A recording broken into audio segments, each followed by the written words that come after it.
Bismillahirrahmanirrahim. Assalamualaikum warahmatullahi wabarakatuh. Salam dari Putra 47.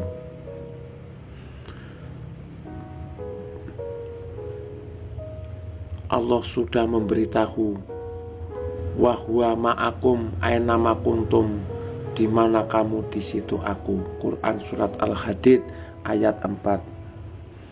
Berarti kita berdua tidak boleh berpisah dan tidak ada ingat-ingat mengingat. Jagalah, ingat itu bukan dekat melainkan jauh.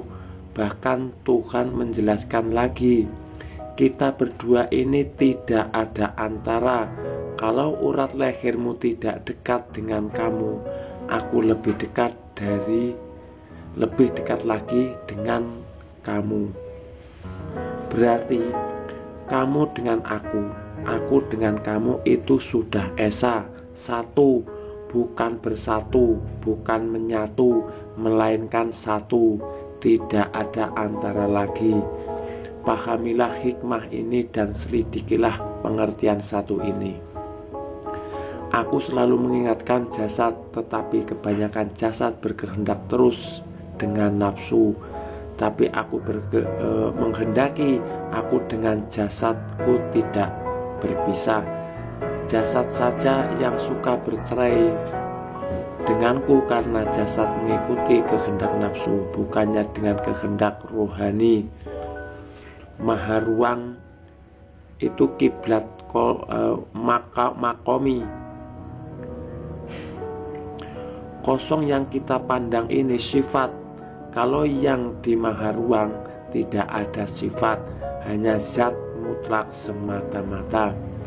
Maha ruang itu bentuk dan rupanya tidak dapat dilihat, tapi suaranya ada. Yang bersuara itu hanya nur. Suara nur itu kodim. Suara kodim itu tidak ada ainnya atau bentuknya dan tidak ada bekasnya, tidak pula meninggalkan tempatnya. Hanya para waliullah utawi kekasih Allah yang tahu cerita ini. Tuhan itu nyawa hakiki semata-mata, nur ilahi semata-mata. Inilah yang meluas dan besar dan tidak mengambil tempat. Cahaya inilah cahaya qadim yang terlebih azali. Dalilnya nuru ala nuri yahdilahu binurihi mayyasha. Yang disebut cahaya di atas cahaya itu yang terlebih bercahaya daripada nur. Yang terlebih bercahaya daripada nur, dialah itu. Yang begitulah adanya, tidak bisa berubah lagi karena sudah ditetapkan begitu. Tidak bermasa, begitulah selama-lamanya. Tidak ada permulaan dan tidak ada penghabisannya. Ada di dalam diam, yakni diam sediam-diamnya. Bagaimana mau tahu Tuhan yang satu kalau tidak tahu yang kedua? Bagaimana mau tahu yang kedua kalau tidak kenal yang satu? Salat ada di dalam yang diam dan ada yang di dalam diam. Yang ada di dalam diam sibuk dipandang pasir pun masjid juga. Maha ruang kiblat makomi. Masjid itu tempat beribadah dan menyembah Tuhan.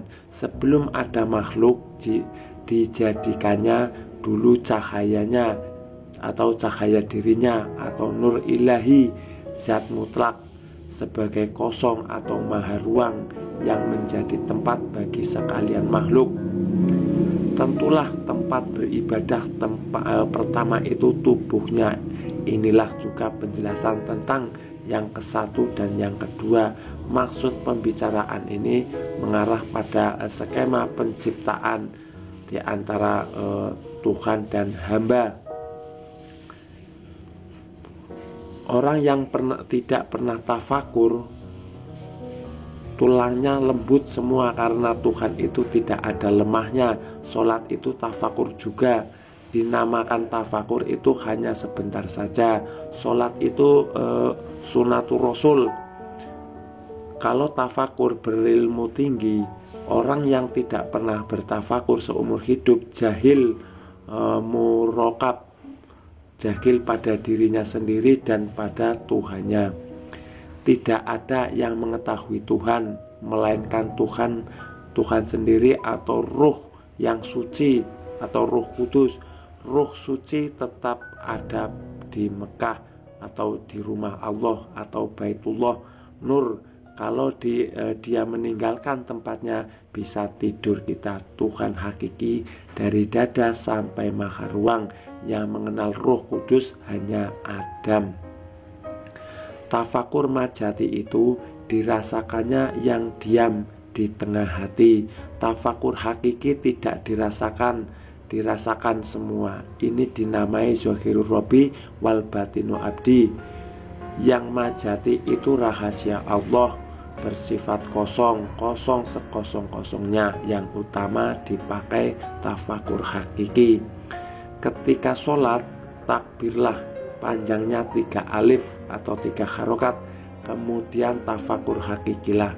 Berdiri sholat, diketahui yang ada di maha ruang, Ruh yang suci atau Ruh Kudus yang mengetahui yang ada di maha ruang itu. Hakiki itulah takbir. Mudah-mudahan bermanfaat sedikit ulasan tentang ilmu tasawuf. Wassalamualaikum warahmatullahi wabarakatuh.